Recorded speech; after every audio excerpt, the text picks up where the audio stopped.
หรือคนปิดคนจักคนปิดพนักจะปิดแล้วคนปิด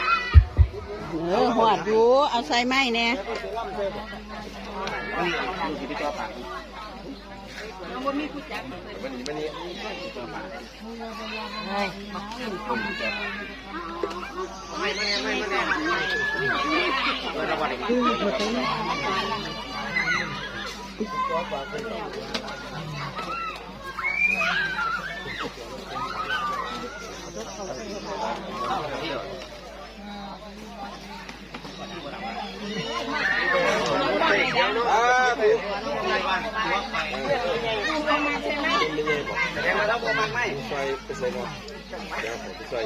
นี่เด็ดเอา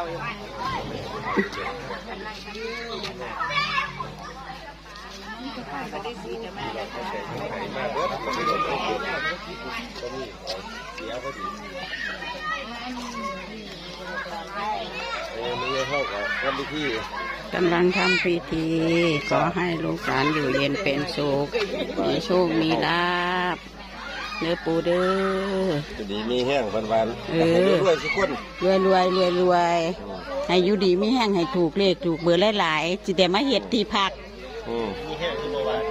อยู่ดีมีแห้งแต่ก่อนมืออันรวยที่หลัง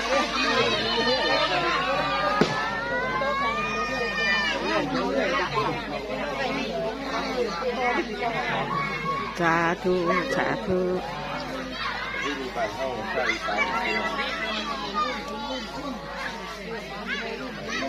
ปกปักรักษาบ้านเมือง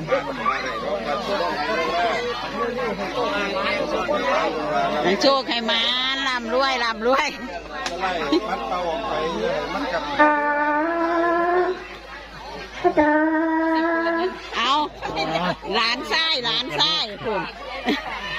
ลูกกระดูกขึ้นยากพ่อใหญ่เบาบ่ดังได้หลานไส้เบาฮะเอาไม่รอบอย่างเดียว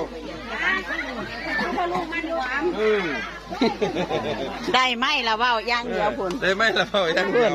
คุณ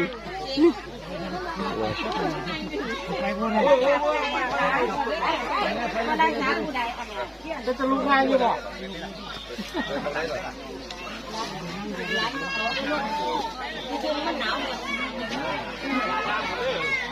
เอาแต่ฝนบ่เอาล่มบ่เอาฝ่าเด้อเอา